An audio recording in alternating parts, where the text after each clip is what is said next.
হচ্ছে আজকে আমরা কথা বলবো। আসসালামু আলাইকুম আপু, তোমার নাম? আসসালামু আলাইকুম ভাইয়া, আমার নাম নুসরাত জাহান মিম। আমি এবার মেরিট পজিশন হচ্ছে 4603 আর জামালপুর মেডিকেল কলেজ। আচ্ছা, তো আপনি হচ্ছে জামালপুর মেডিকেল কলেজ। তো আমরা হচ্ছে প্রথমেই আপনার কাছে জানবো যে তোমার আজকে এই সেলিব্রেশনে এসে কেমন লাগছে? ভাইয়া আসলে স্বপ্নের মতো লাগছে, মানে আমি বিশ্বাস করতে পারতেছি না যে শেষ হয়ে গেছে আসলে। এই জন্য আমি এখনও এখানে বসে আছি, আসলে যাইতে মন চাচ্ছে না।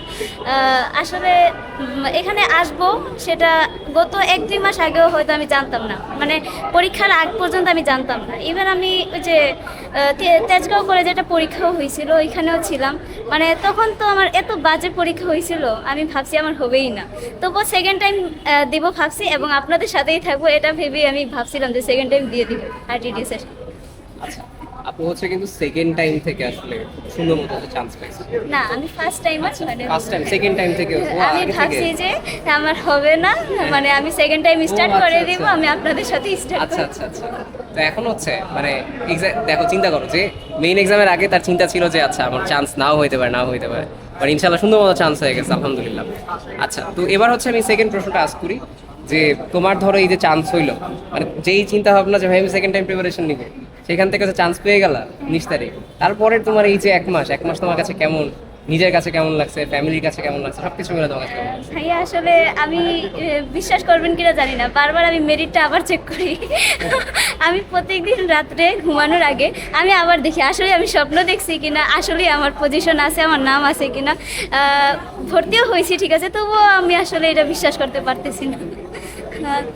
আলহামদুলিল্লাহ, আল্লাহ দিছে, এটাই অনেক। আচ্ছা, আপুর কাছে কিন্তু এখন ব্যাপারটা স্বপ্নের মতো। আমি যখন নিজের ফার্স্ট হচ্ছে নিজের নাম দেখছি, তখন মনে হচ্ছে আচ্ছা শিওর এটা আমি। তারপর হচ্ছে আবার দেখলাম, পরে আমি আমার আম্মুকে গিয়ে বলছি আম্মু দেখো তো শিওর এই রোলটা কিনা। তো এইভাবে আর কি চান্স পাওয়াটা আসলে স্বপ্নের মতো। তোমার এতদিনের পরিশ্রম যেটা হঠাৎ করে দেখার পর মনে হবে আচ্ছা আমি আসলে পাইছি কিনা। সো এই জন্য তোমাকে আবারও কংগ্রাচুলেশন। আচ্ছা, এবার থার্ড, মানে তোমাকে জাস্ট 3টা পয়েন্টের বলবো, 3টা পয়েন্ট, যেই 3টা পয়েন্ট তোমার কাছে মনে হয় যে এই 3টা পয়েন্ট যদি বাস্তবায়ন না করা হয় তাহলে চান্স নাও পাইতে পারো। তোমার কাছে মনে হয় যে এই 3টা পয়েন্ট খুব ইম্পর্টেন্ট। প্রথম তো কনফিডেন্স থাকা, মানে আমি কনফিডেন্স ছিলাম না, তাই হয়তো আমার পজিশনটা একটু পেছনে আসছে। আমি কিন্তু আমার প্রিপারেশন অনেক ভালো ছিল ভাইয়া, মানে পরে যে আমি কনফিডেন্সে মানে একেবারে লো কনফিডেন্স নিয়ে পরীক্ষায় বসছি। আমি পারা জিনিসও ভুল করছি, আমার কাছে লাগছে এটা আসলে না, আমি মনে হয় ভুল ভাবতেছি। তো প্রথম কথা কনফিডেন্স থাকতে হবে, আর পড়াশোনা চালিয়ে যেতে হবে। আসলে যদি মনেও করি যে আমরা পারবো না, তবুও তো পড়লে তো আর কোনো সমস্যা নেই। যদি লাস্ট মেডিকেলও আসে তবুও তো সেকেন্ড টাইম হওয়ার কষ্ট থেকে আমরা বাঁচবো, এটাই আর কি। আর প্র্যাকটিস তো মাস্ট, মানে একটা চ্যাপ্টার যদি সুপারফিশিয়ালি দেখো আমরা জাস্ট প্র্যাকটিস করি, ওইটা অনেক। বারবার পড়লে আমরা ভুলে যাই, বই এত বড় যে পড়েও লাভ নেই আসলে। আচ্ছা, আপু কিন্তু কতগুলো ইম্পর্টেন্ট কথা বলে ফেলছো অলরেডি। আশা করি তোমরা এই জিনিসগুলো হচ্ছে মেনে চলবা। এবার হচ্ছে আমি একদম ফাইনাল প্রশ্ন, যে আজকে যেহেতু হচ্ছে আরটিএস এর গ্র্যান্ড সেলিব্রেশন চলে আসছে, পিছনে সুন্দর একটা ছবি আছে ভালো মেডিকেল ভর্তি প্রস্তুতির সবচেয়ে বড় প্ল্যাটফর্ম। তোমার কাছে আসলে আরটিএস এর সাথে জার্নিটা কেমন ছিল, কোন কোন বিষয়গুলো তোমার কাছে ভালো লাগছে বা মনে হয়েছে ভাই এই বিষয়গুলো আমার চান্স পাওয়ার ক্ষেত্রে অনেক হেল্প করছে?